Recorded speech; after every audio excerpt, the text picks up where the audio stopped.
All right, so this video is a little bit about Couch to Fit. The Couch to Fit program is going really good.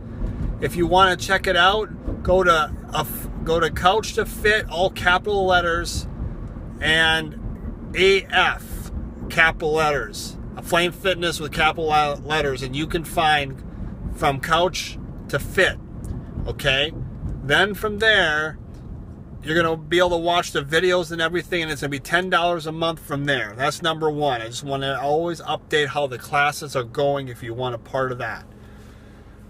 Second of all, we're going to talk a little bit about nutrition. And I made a video about, first of all, we need to know what's the proper way to going about finding the right nutrition.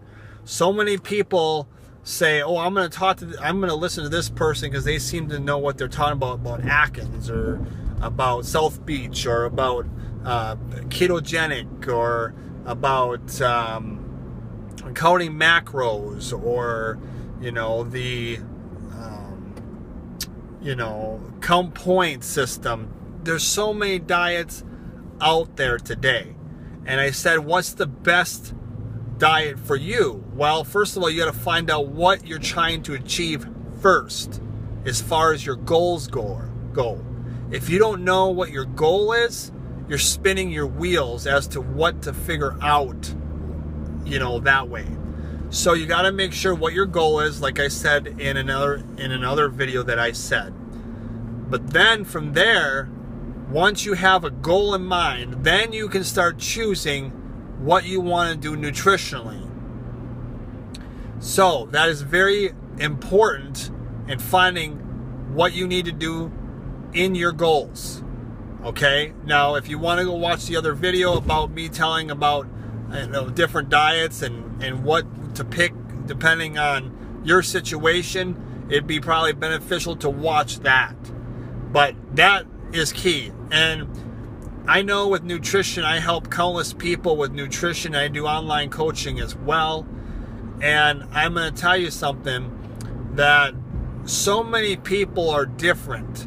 Okay, when I train people for a bodybuilding show, the diet is very similar to what they need to, because I need to have them peak at a certain time when they get in front of the judges. So to me, it's very important that I count macros and all that as first, and then pop them with carbs at a certain point. I don't want to get too elaborate on that because there's a lot that goes into it. Depending on how their body looks, it depends on if they're holding sodium, if they need more sodium, all that plays a part. Okay, now when I work with people with nutrition, I have a client that's a doctor. Okay, now with her, she is not going to be a bodybuilder. Her goal is not to be a bodybuilder, and in her beliefs, she doesn't even want to eat beef. She can eat chicken and all the other meat, but she doesn't eat beef, and she doesn't like to take vitamins, so she likes to get her food from vitamins. So I have to be creative with that.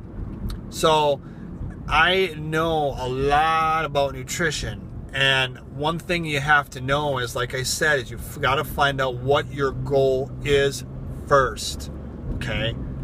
And then from there, you can choose what diet best fits you, okay? A little bit more about the ketogenic, okay? What happens is your body has macronutrients, which is your carbs, fats, and proteins, okay? Your body burns carbs first, and then it burns fats, and then burns proteins, and so on and so forth.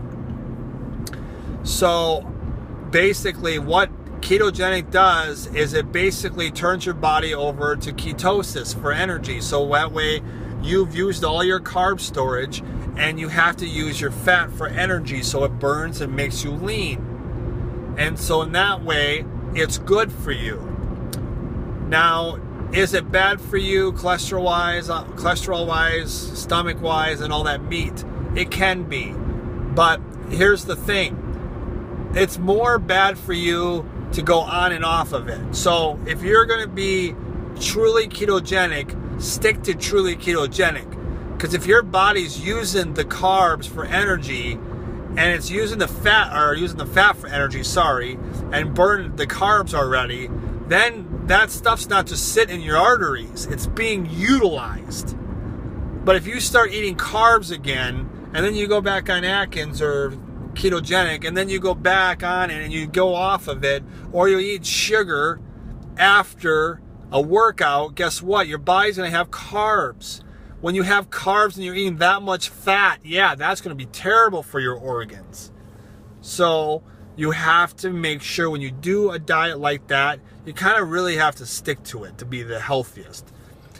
But when I talked about plant-based foods, now that is more of healing properties, micronutrient foods in your plant-based foods. Those are they're going to help really nourish you if you suffer from depression. Maybe you have heart disease. Maybe you have all this different ailments. Well, then that diet wouldn't be bad to go vegan. So like I said in the other video, that's a little bit more extensive about it. That's depending. But I don't want to go too long in this video. Okay, that's enough for me. But if a little tidbit for you is just find out what you're looking for. What's your goal? And then research about the diet that fits you the best. That is the best advice I can give you from a fitness professional that has done this a long time. All right, you have a good day and ignite your passion.